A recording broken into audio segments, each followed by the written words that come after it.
Bien. This meeting is being recorded. Bueno, buenas noches. Vamos a dar inicio al Ateneo de hoy. Agradecemos al Laboratorio Bagó por su sponsoreo y por su participación.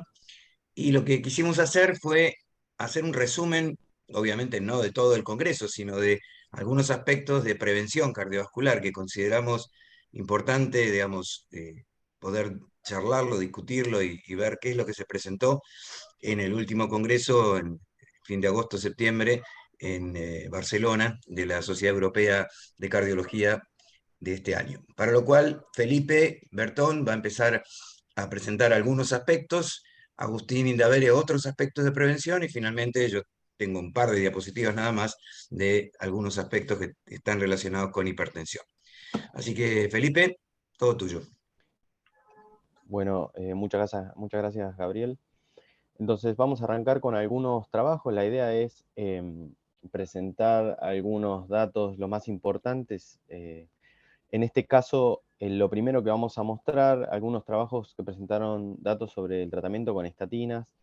Este abstract presentado por Runguo Wu de Reino Unido, que se basó en un modelo de simulación del beneficio acumulado del uso sostenido de las estatinas versus el riesgo del abandono, utilizando datos de los grandes trabajos, los grandes ensayos de los últimos 20 años en materia de estatinas, de la CTT y 500.000 pacientes del Biobanco del Reino Unido.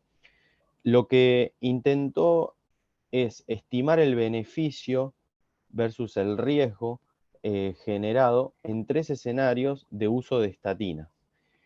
Estos 3 escenarios eran usarlos de por vida, o sea, de forma ininterrumpida, la interrupción a los 80 años del uso de estatinas o el retraso del inicio, especialmente en aquellos menores de 45 años.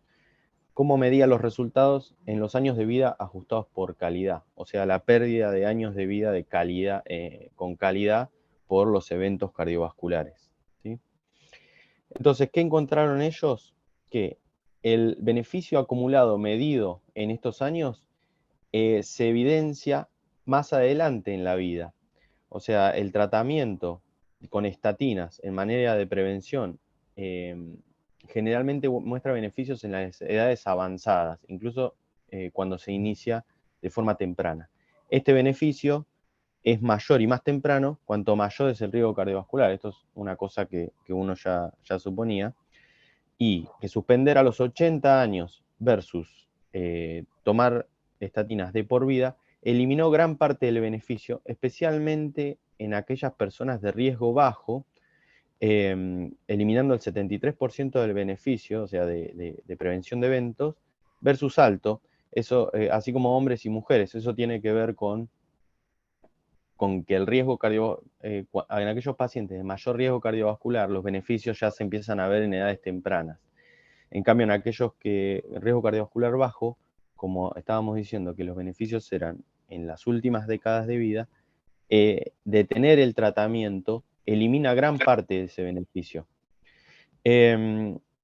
Y la otra conclusión es que en menores de 45 años con riesgo cardiovascular bajo, el retraso de 5 años en el inicio del tratamiento tuvo poco impacto, o sea, hubo un 2% de diferencia de incidencia de eventos en la pérdida de años de vida ajustados por calidad, mientras que aquellos con riesgo cardiovascular alto sí fue significativo. Entonces, la conclusión es que detener el tratamiento con estatinas de forma prematura podría reducir el beneficio de la terapia en prevención cardiovascular, ya que gran parte del mismo se da en edades avanzadas, especialmente en los de bajo riesgo. Yo creo que, a mi opinión, no son muchas las cosas que aporta, en el sentido de que quizás gran parte de los datos, como que el beneficio cardiovascular en aquellos de mayor riesgo en prevención secundaria, siempre se va a ver de forma más temprana y los estudios siempre fueron más contundentes. Lo que sí me parece que el mensaje que aporta de esto de que iniciar de forma tardía en los pacientes de bajo riesgo no tiene tanto impacto porcentual en la disminución de eventos, pero siempre tenemos que tener en cuenta que justamente, como son la mayor parte de la población, ese 2% quizás numéricamente sea más que el 7% de los pacientes de alto riesgo. Entonces todavía nos queda descubrir ese gris, ese 5% de aquellos pacientes que pierden un 5% para tratar de equiparar esos números, ¿no? Lo que me parece, Felipe, que está buenísimo porque amplía el paradigma de que cuanto más bajo mejor y cuanto antes mejor es cuanto más tiempo mejor también. O sea que el tratamiento, Totalmente. justamente las curvas siempre se vieron con estatinas que se empiezan a separar después de los 12 a 18 meses. Y esto confirma que con el tiempo, digamos, cuanto más tiempo lo trates, mejor vas a tener el pronóstico. Totalmente. Y creo que también el otro dato que aporta muy valioso es no detener las estatinas por la edad, ¿no? Claro, claro. Ya hablamos en su momento de que el riesgo asociado a las estatinas es muy bajo y como vemos se pierde gran parte de los beneficios del tratamiento que ya se venía manteniendo, ¿sí? Excelente. En un segundo trabajo, este es el Fourier-Olé, que es un seguimiento prolongado de los pacientes que habían sido incluidos en el Fourier. Recordando, el Fourier, un estudio de 27.000 pacientes, un randomizado ciego, doble ciego, que pacientes en prevención secundaria crónicos con un LDL mayor a 70 que fueron randomizados a evolocumab versus placebo y seguidos por 2.2 años con una reducción entre el 10 y el 15% de MACE. En el Fourier-Olé lo que hicieron fue a los pacientes que habían completado el seguimiento y quisieron continuar, se les asignó la droga, el evolocumab a todos, ¿sí? Y se lo siguió de forma abierta por un total de 6.2 años, haciendo un seguimiento acumulado de 8.4 años. Como resultados, bueno, tuvieron una reducción significativa del LDL sin diferencias entre aquellos que habían iniciado antes y los que iniciaron a los 2 años de seguimiento, una vez que se abrió el trabajo. Se vio una seguridad consistente con el primer estudio, o sea, el número de efectos adversos no aumentó, lo cual es un dato interesante. Y lo que el hallazgo más importante es que en aquellos que habían sido randomizados originalmente a evolocumab versus placebo, se mantuvo esa reducción de eventos. O sea, no se equipararon las curvas, sino que se mantuvo una curva de incidencia de eventos a lo largo de todo el seguimiento, de un 20% de MACE y un 23% de mortalidad cardiovascular. Y como conclusiones del trabajo, que el tratamiento prolongado no se asoció a un aumento de eventos adversos y el beneficio cardiovascular se mantuvo frente al inicio demorado del mismo. Creo que obviamente tiene las limitaciones de un estudio abierto de seguimiento, pero nos plantea otras preguntas, porque ya que a diferencia del Odyssey, que eran pacientes con un evento reciente, estamos hablando de pacientes crónicos. Entonces también nos plantea que el inicio precoz de los tratamientos agresivos nos da un beneficio adicional, ¿no? Especialmente cuando se trata de controlar el colesterol y alcanzar las metas de tratamiento. Perfecto. Después, este metaanálisis, este fue un metaanálisis que ya está publicado en The Lancet, que partió también del grupo del CTT, que evaluó los efectos de las estatinas y los síntomas musculares. Hicieron un metaanálisis de 155.000 pacientes, todos participantes de estudios randomizados grandes, que incluyó 19 estudios que evaluaron estatinas versus placebo y 4 estudios que evaluaban alta versus baja dosis de estatinas. Y como resultados más importantes, y lo que ven en el forest plot de la derecha, arriba, cuando evalúan aquellos estudios de estatinas versus placebo, ven que hay un 3% de aumento de incidencia de cualquier dolor muscular o debilidad y, a 4.3 años, y lo que es alta versus baja dosis también se asocia a un aumento del 5% de cualquier dolor o debilidad. Pero cuando hacen un análisis un poquito más profundo, a la derecha pueden ver los gráficos donde ven que esa incidencia diferencial de dolores se ve principalmente durante el primer año, con un total de 11 episodios más de dolor, generalmente calificado como leve, cuando comparan estatinas versus placebo, que luego en el gráfico de abajo no encuentran diferencias significativas en el seguimiento luego del primer año. Y Perdóname, Felipe, donde dice en la barra ocultar, poné ocultar así se ve bien el gráfico, por favor. perfecto, me acabas Eso, de dar un dato para la vida. dale.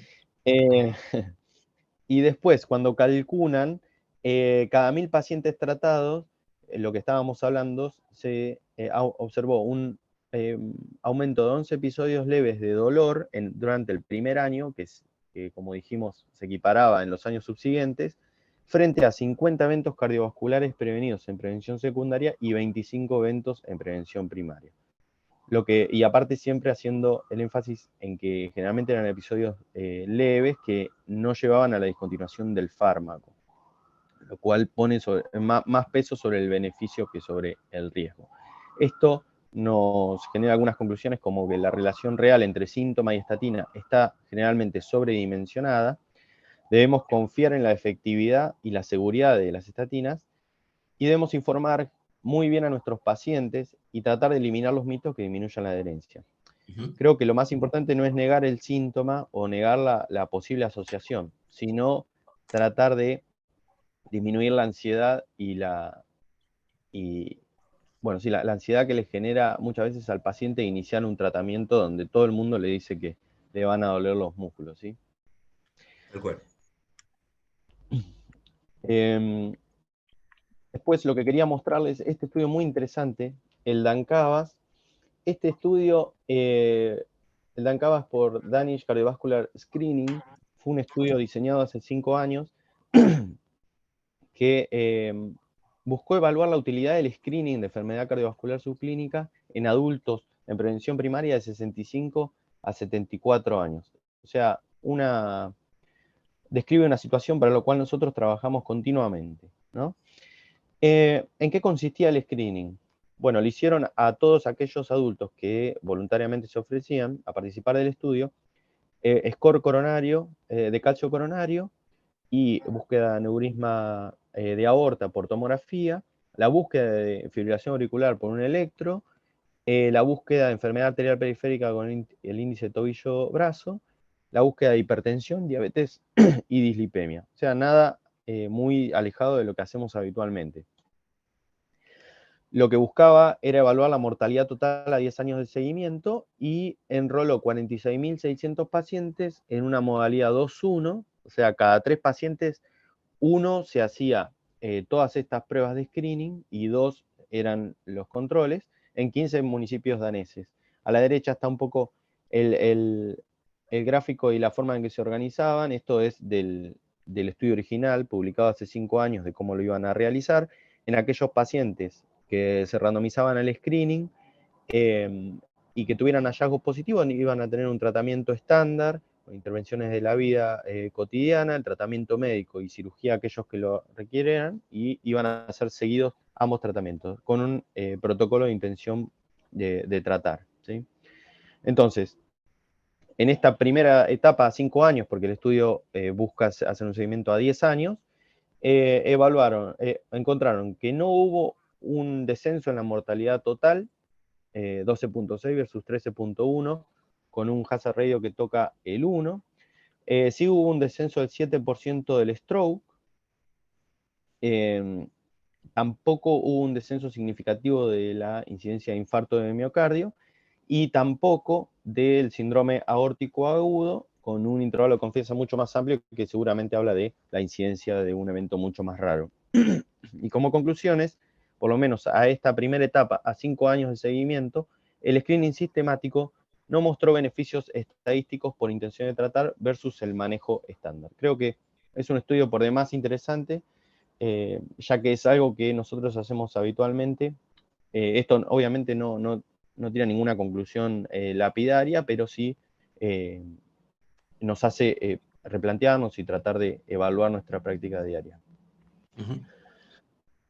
Y por último, para darle paso a mis compañeros, quería presentar esto que es el consenso europeo sobre la lipoproteína A y su incidencia y su acción, sí, como, se me fue la palabra. La lipoproteína como factor de riesgo, no solo para eventos cardiovasculares, sino también como factor de riesgo para estenosis aórtica, ¿sí? Ujú. Lo que hizo este consenso fue poner un poco sobre la mesa algo que ya venía tratando en las guías de dislipemias especialmente, mostrando una asociación lineal que es muy similar a la del LDL con los eventos cardiovasculares y el riesgo cardiovascular, y un comportamiento del riesgo cardiovascular muy distinto, como ven en la curva de la derecha, para aquellos con valores mucho más elevados por encima del percentil 95 que con aquellos con valores normales. Y como ven en el gráfico, esto también se ve una asociación muy significativa con la incidencia de estenosis aórtica severa, ¿sí? Como cosa llamativa, también lo que han encontrado es que si bien los valores altos se asocian a enfermedad cardiovascular y estenosis aórtica, los valores bajos, por debajo del percentil 3 a 5, se asocian a un eh, aumento de la incidencia de diabetes. Si bien fisiopatológicamente todavía no hay una relación lineal, no hay una relación directa, están obviamente evaluándolo. Como cosas más importantes del consenso, indican el screening o sugieren el screening a todo adulto, aunque sea una vez en la vida adulta, ¿no? En jóvenes, aquellos con historia de enfermedad cardiovascular o que tengan antecedentes de hipercolesterolemia familiar o LPA elevada familiar, sin otros factores de riesgo. Aquellos que tienen hipercolesterolemia familiar o LPA elevada, sugiere la evaluación a los familiares, ¿sí? Y como puntos de corte, lo que propone son menor a 30 o mayor a 50. Si bien eso es uno de los puntos más discutidos en la guía, porque como la relación es lineal, siempre los puntos de corte van a ir variando hasta que se termine de ajustar de acuerdo al peso como factor de riesgo, ¿no? Y otra cosa muy importante y un problema que todavía no se termina de resolver son las discrepancias en las mediciones, ya que es una molécula compleja que tiene un peso muy variable, entonces puede haber mucha variación de acuerdo al método que se utilice para medirlo. Básicamente, en relación al tratamiento, es importante tener en cuenta que todavía no hay un tratamiento puntual para la LPA elevada. Si bien los inhibidores de la PCSK9 se ha visto que los disminuyen y generan una reducción del riesgo cardiovascular asociado al mismo, no hay estudios puntualmente que evalúen eso, pero están en marcha, obviamente. Lo que sugiere primero es ajustar el riesgo cardiovascular global de acuerdo a los valores, con este punto de corte mayor de 50 o menor de 30, asociándolo a la tabla de bajo, moderado, alto o muy alto riesgo que ya clásicamente tenemos. Y propone una tabla nueva que todos la pueden consultar si quieren. Y a la derecha lo que propone también, y creo que es lo más interesante, si bien es un poco engorroso de usar, es el ajuste del LDL de acuerdo a los valores de LPA encontrados y a la edad en la cual se inicie el tratamiento. Si bien esto es se pisa un poco generalmente con las metas de LDL de acuerdo al riesgo cardiovascular, nos da un poco la idea de qué peso tiene encontrar determinado valor de LPA en nuestro paciente de acuerdo a la edad y el riesgo cardiovascular, y cuánto deberíamos bajar un poco el LDL para equiparar, si se quiere, el riesgo sobreañadido por la LPA elevada. Por lo tanto, lo que sugiere como conclusión es que una LPA elevada a nuestro paciente nos debería llevar a un manejo más intensivo y temprano de los factores de riesgo cardiovasculares que identifiquemos. Ujú. Bien. O sea que Eso es de alguna todo. manera planteas que reestratifica al paciente. Exactamente. Ujú. Exactamente. Por ahora no hay un tratamiento orientado a la LPA, pero sí nos va a ayudar a terminar de estratificar a nuestro paciente, especialmente en aquellos donde no nos queda claro algún antecedente familiar o vemos algo de enfermedad precoz ya sea su clínica o no. También nos va a ayudar a guiarnos en eso y ponernos un dato objetivo sobre la mesa. Sí, la pregunta es qué tanto agrega esto en pacientes que ya los tenés en metas de LDL colesterol para el nivel de riesgo que tienen. O sea, habría que intensificarlo más y bajarle más el LDL a ese mismo paciente. Y probablemente sí, quizás aquellos que tengan, uno le haya calculado una meta de 100, quizás tendría Sí. que pasar al siguiente escalón de 70 a 75. Sí, la pregunta Porque es si uno, si hay que hacerlo con estatinas o si esa sería una indicación para inhibidores de PCSK9, ¿no? no, en general lo que uno tiene que centrarse es en el descenso de LDL, Ujú, no tanto pasar directo a los inhibidores de la PCSK9. O sea, todavía no ponen a la LPA como blanco terapéutico, ¿sí? Sino perfecto. Sí, como marcador como de riesgo. marcador de riesgo, exactamente, y el LDL sigue siendo la molécula objetivo. Ok.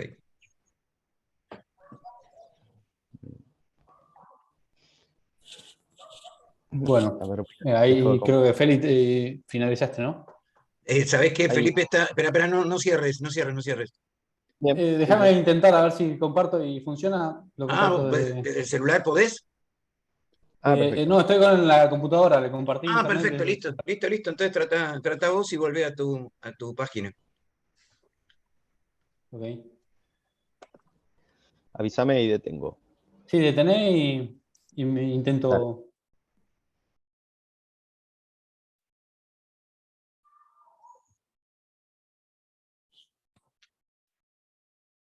¿Ahí se ve? Buenísimo, sí, sí, se ve.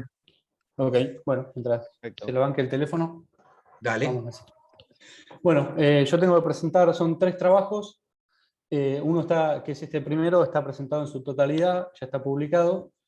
Y los otros 2 están solamente publicados el abstract. Este primero es bueno, un ensayo clínico controlado y aleatorizado sobre la estrategia de prevención secundaria con polipil.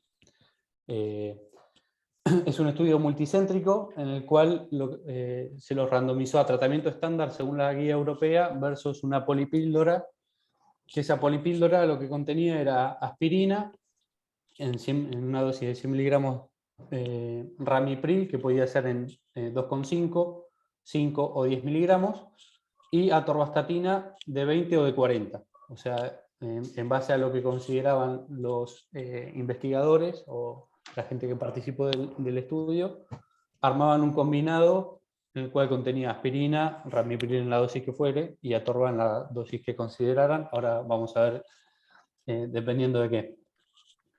En prevención secundaria, el punto final primario que quisieron evaluar fue muerte de causa cardiovascular, infarto no fatal de tipo 1, o sea, el clásico, ACV no fatal y requerimiento de revascularización de urgencia. Un punto secundario, o el punto secundario fue muerte de causa cardiovascular, infarto no fatal y ACV no fatal, o sea que es lo mismo que el primario, sin el requerimiento de revascularización de urgencia.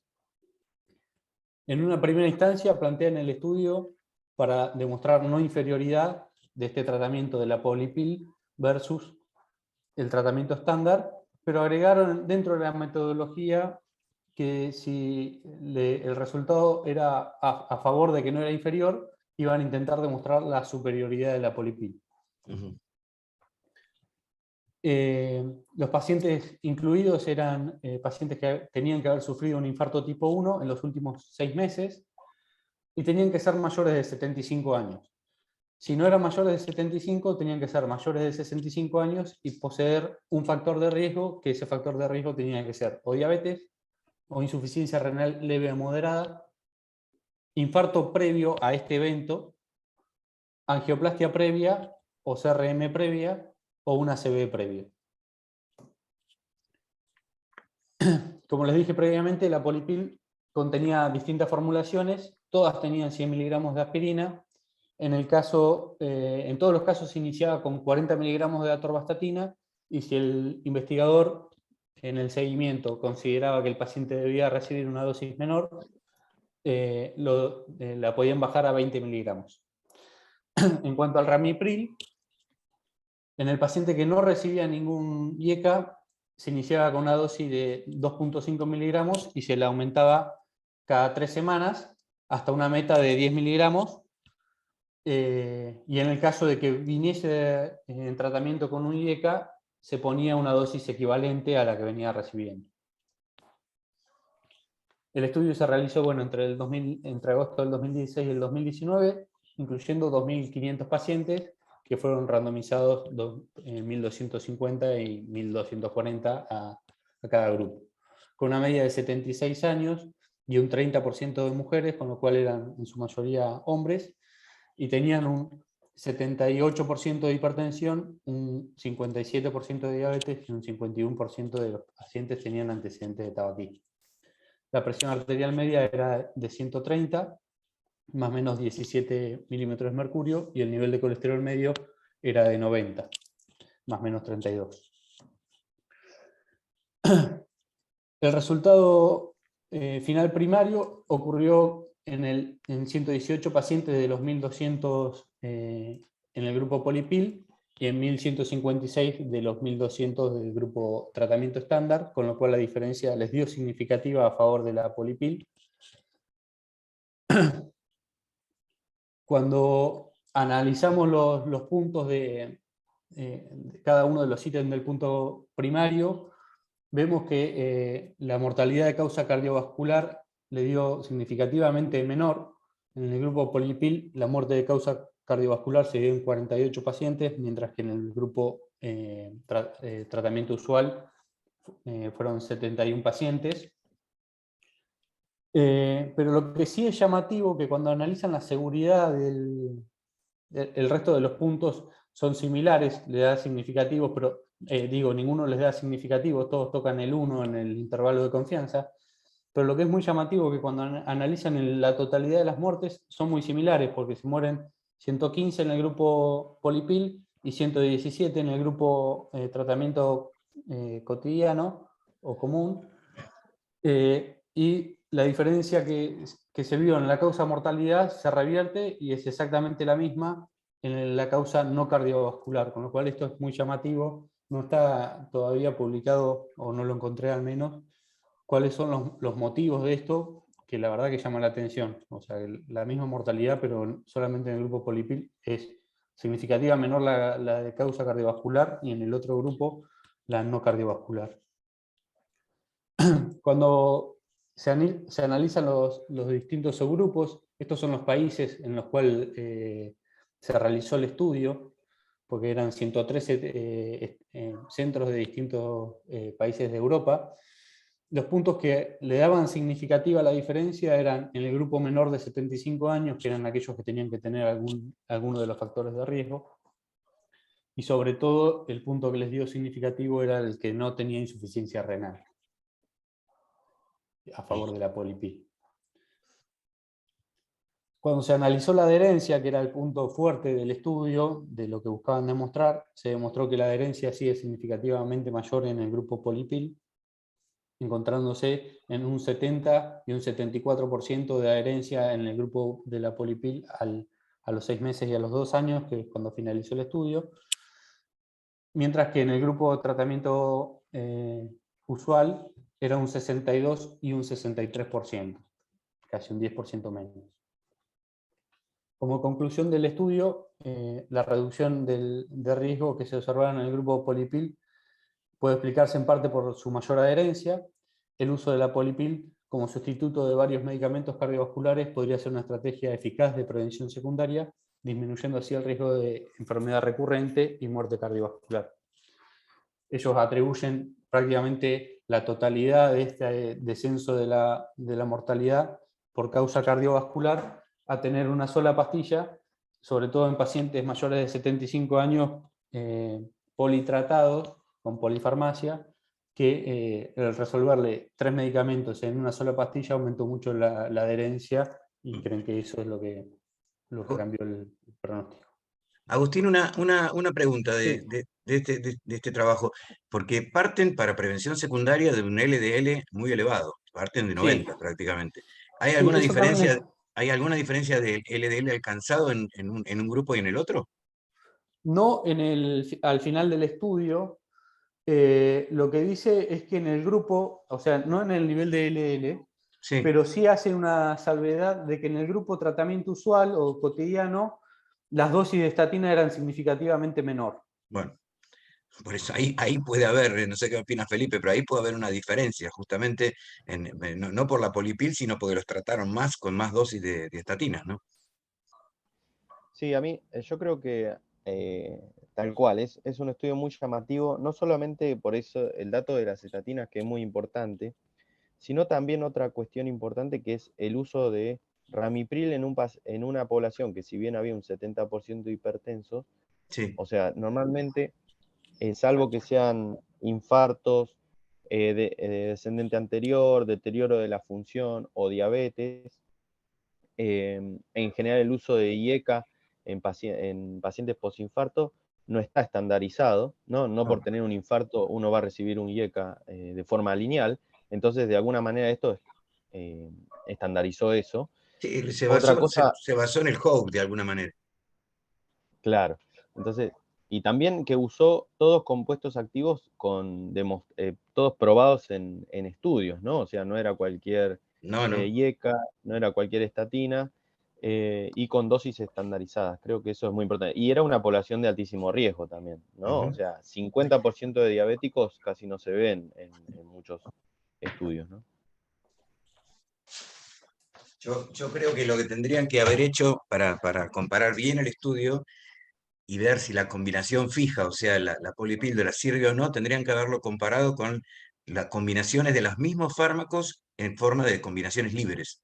Entonces, de esa manera sí hubieras podido evaluar bien adherencia, porque yo no sé si están evaluando adherencia a las mismas drogas, a diferentes dosis de drogas, a diferentes efectos adversos. Me parece que está bastante mezclado. Claro, creo que es un beneficio difícil de leer. Exacto. Bueno, Bueno, el siguiente trabajo solamente se publicó el abstract sobre el efecto de fumar sobre la estructura cardíaca y su función en la población general. Es un estudio muy, muy interesante que la verdad es que hay que esperarlo para leer en detenimiento porque en el abstract que presentaron no hay mucho detalle, pero bueno, ahí vamos a ir viendo. Bueno, en este estudio se analizó si fumar está relacionado con cambios de la estructura y la función cardíaca en personas sin enfermedad cardiovascular y el efecto de cambiar los hábitos de fumar. Utilizó el quinto estudio del corazón de la ciudad de Copenhague, que investigó los factores de riesgo y la enfermedad cardiovascular en la población general. Se inscribieron 3.800 pacientes, todos eran participantes entre 20 años y 99 años sin enfermedad cardíaca. Se obtenía, como les dije previamente, los datos de la base de datos de ese estudio que se realizó, y a su vez se le sumó un cuestionario para obtener la información sobre el historial de tabaquismo y estimar los paquetes años. A los participantes se les realizó un ecocardiograma y se compararon los resultados de los fumadores actuales versus los que nunca habían fumado. Después de realizar todos los ajustes por edad, sexo, índice de masa corporal, hipertensión, colesterol, diabetes y función pulmonar,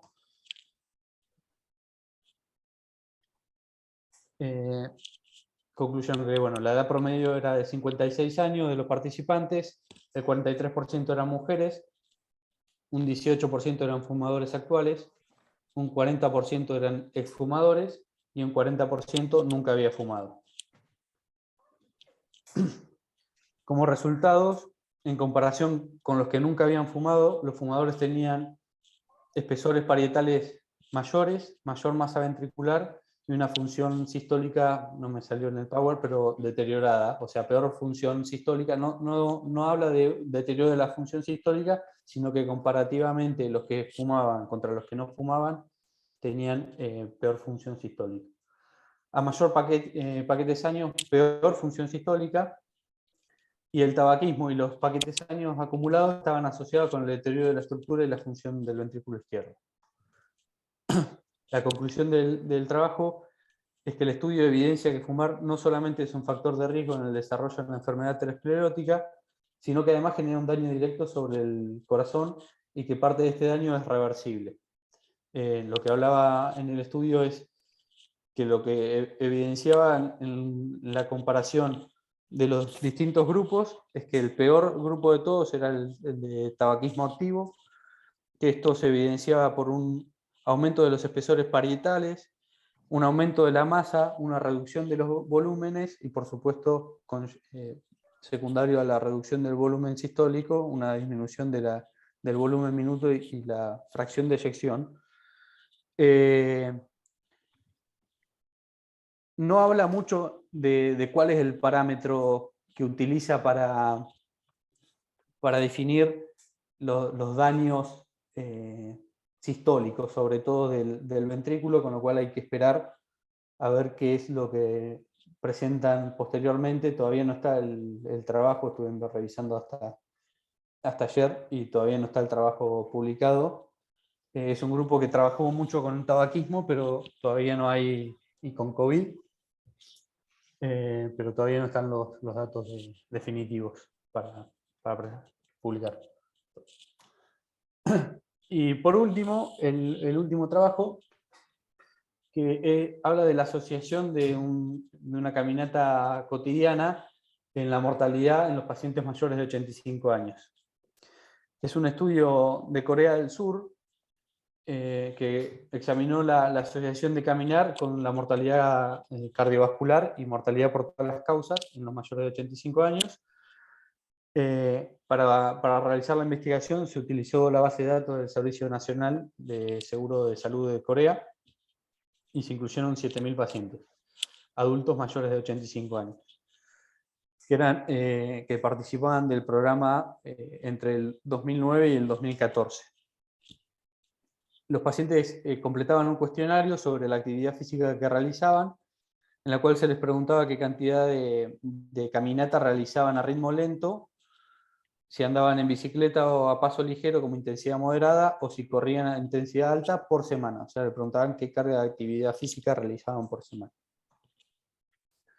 La edad media de los pacientes fue de 87 años, un 68% eran mujeres. Los participantes se los clasificó en 5 grupos, según cuánto tiempo caminaban a paso lento por semana. O sea, acá no estaban analizando los que de actividad moderada o intensa. Los que no caminaban era un 57%, los que caminaban menos de 1 hora, el 8,5%, los que caminaban entre 1 y 2 horas era el 12%, los que caminaban entre 2 y 3 horas era un 8,7%, los que caminaban más de 3 horas era un 13,3%. De toda la población del estudio, solamente 1.000 pacientes, que son un 14,7%, realizaron actividad física de intensidad moderada, y de estos un 10% hacían actividad física de intensidad vigorosa. Y de la totalidad de los pacientes, 500, que son un 7%, cumplían con las recomendaciones de la guía, que por supuesto son recomendaciones poblacionales para la población general. Como resultado, lo que plantean es las personas que caminaban al menos 1 hora a la semana, es decir, las 3 categorías más altas de la caminata que vimos previamente, tenían un riesgo relativo de mortalidad por causa cardiovascular un 40% menor que los que no lo hacían, y un riesgo relativo de mortalidad por todas las causas un 39% menor. Por lo que, como conclusión, plantean que caminar al menos 1 hora semanal se vinculó con una mortalidad, con una menor probabilidad de morir, independientemente de si realizaban o no actividad física de moderada o alta intensidad, que intensificar la cantidad mínima de ejercicio puede beneficiar a los mayores. Identificar la cantidad mínima de ejercicio que puede beneficiar a los mayores es un objetivo importante, ya que los niveles de actividad recomendados por la guía es difícil de alcanzar en esta población. Y el estudio indica que caminar 10 minutos por día es beneficioso para las personas mayores de 85 años. Buenísimo. Con esto, básicamente lo que plantea el estudio es que no pongamos las metas de las guías en esta población, busquemos una meta más acorde a la edad, y que simplemente con 10 minutos de caminata por día, con eso alcanzarían la hora conseguimos reducir el riesgo relativo de mortalidad por todas las causas o de causa cardiovascular, que es un 40%. Está bueno, si puede ser trasladado de Corea del Sur a nuestro mundo, es una buena noticia.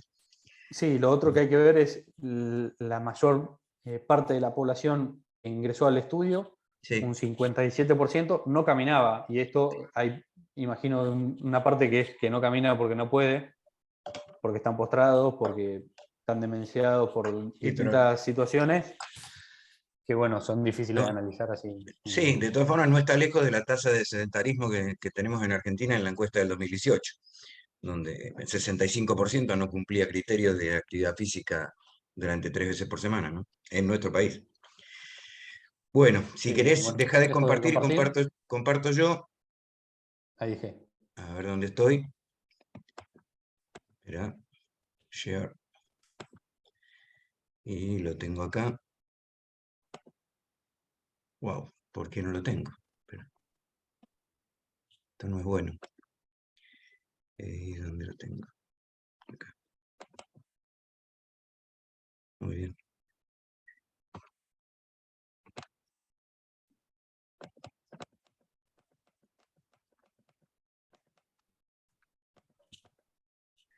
A ver, ¿ahí lo están viendo? Sí. Perfecto. Bueno, entonces poné de vuelta para grabar. El estudio este es un estudio que es importante porque dentro de la hipertensión, la cronoterapia es algo que muchas veces se Gaby, discutió. perdón. ¿Cómo? Yo no puedo grabar porque dice que solamente el anfitrión lo puede poner. No sé quién Entonces es lo el pongo yo. anfitrión para Espera, quitar. lo pongo yo. ¿Listo? Creo que nunca dejó de grabar, me parece. Exactamente, sigue grabando, tal cual. Así que seguimos. Dale, continuamos. Les decía entonces que desde hace mucho tiempo ya, inclusive en el estudio con Vinci, con el estudio IGIA, se trató de demostrar que la cronoterapia tenía un sentido en hipertensión arterial y que utilizar la medicación durante la noche muchas veces era mejor que utilizarla durante el día. Bueno, esta fue la base de este estudio, que es el ensayo TIME, que se presentó en el Congreso, donde se hizo un ensayo clínico aleatorizado en más de 21.000 pacientes que tenían hipertensión arterial, se lo siguió durante 5 años, y a un grupo de tratamiento le dieron la medicación a la mañana, a otro grupo le dieron la medicación en la tarde, y se concluyó que la protección contra ataques cardíacos, contra ACV y con muerte cardiovascular no estaba afectada si los antihipertensivos se tomaban por la mañana o por la tarde. El criterio de valoración de este estudio, el criterio compuesto, fue la hospitalización por infarto agudo de miocardio no fatal o ACV no fatal, o muerte cardiovascular en la población por intención a tratar. Eran 21.100 pacientes, 10.500 fueron con dosis vespertina y 10.600 a dosis matutina. La edad promedio era de 65 años, 60% eran hombres, 98% de origen caucásico. La mediana de duración del seguimiento fue de 5 años y algunos estuvieron en el estudio durante más de 9 años. El criterio principal de valoración, que fue el endpoint primario, ocurrió en 3.4% de los participantes que recibieron la medicación a la tarde y en 3.7% de los que recibieron la medicación en la mañana, lo que da un cociente de riesgo no ajustado de 0.95, o sea que es no significativo, que es exactamente lo mismo. Con lo cual los resultados no variaron tampoco en análisis de subgrupos, y si bien plantean que tomar los medicamentos por la noche no es dañino, no muestra beneficios. El estudio no está hecho en pacientes con o sin alteración del ritmo circadiano, sino que está hecho en todo tipo de pacientes porque no está controlado por mapa. Pero de todas formas es un primer approach que no pareciera que utilizar los medicamentos a la noche fuera más beneficioso que utilizarlos durante la mañana. Y el otro estudio, y ya con esto terminamos, es un análisis de mortalidad del estudio Fidelity, que esta es una droga nueva que está por salir en hipertensión arterial, que se llama finerenona, que es un antagonista de los receptores mineralocorticoides, pero es no esteroidea, a diferencia de la espironolactona y de la eplerenona. Y se estima que los pacientes diabéticos tipo 2 y con enfermedad renal crónica hoy tienen una expectativa de vida que es 16 años más corta que sus pares sin estas condiciones. Se sabe que la finerenona reduce el riesgo de muerte por todas las causas en pacientes diabéticos tipo 2 con nefropatía, pero no se sabía si esto reduce la probabilidad de muerte súbita cardíaca. La mayoría de las muertes en estos pacientes que tienen nefropatía y que no están en diálisis está vinculada a enfermedad cardiovascular con una incidencia hasta 6 veces superior que la de la población general. El análisis de este estudio incluyó 13.000 pacientes con diabetes 2 y enfermedad renal crónica que fueron aleatorizados a recibir finerenona o placebo, que era cualquier otro tratamiento que le dieran a los pacientes como protectores renales que no fuera la finerenona. Todos los pacientes recibían un tratamiento óptimo y todos recibían un inhibidor del sistema renina-angiotensina. La mediana de duración fue de 3 años y la edad promedio prácticamente de 65 años y el 70% eran varones.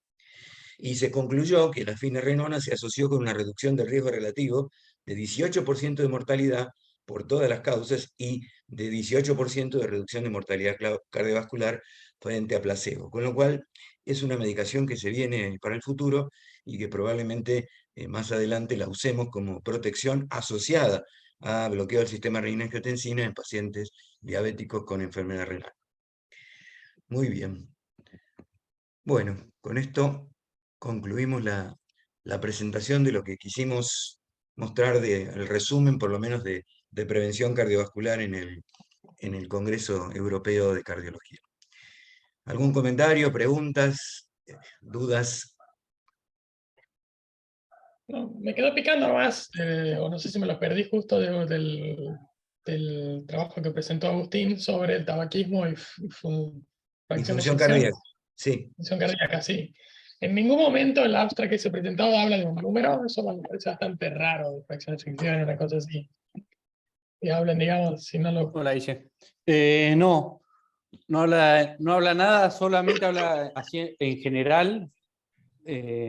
Lo presenta la médica, una de las médicas que lo realizó. Habla en general de que tienen así espesores más aumentados, volúmenes más pequeños, peor función sistólica y un aumento de la masa. Pero no dio valores. Dio valores técnicos de qué es lo que hicieron, de que agarraron este quinto estudio de Copenhague, separaron, le hicieron un cuestionario a los pacientes, que eran todos pacientes sin enfermedad cardiovascular, y a todos le hicieron el eco y que comparativamente encontraron esto, pero el trabajo completo no está. Tampoco dice, o sea, habla de deterioro sistólico, pero no habla de deterioro de la fracción de eyección, que creo que quizá lo anoté así en el Power, que no sé qué es lo que midieron tampoco. Volumen minuto teniendo en cuenta el volumen Sí. sistólico. Así que va a haber que esperar. Sí, si es que lo publican, ¿no? Sí, hay que ver. Sí. Bueno, probablemente lo publiquen, porque si no, ¿por qué dirían que se estarían guardando datos? Pero debe haber dado muy en el palo. Debe haber dado. Ujú. Porque cuando uno tiene los números, lo primero que quiere hacer es mostrarlo. Sí, seguro.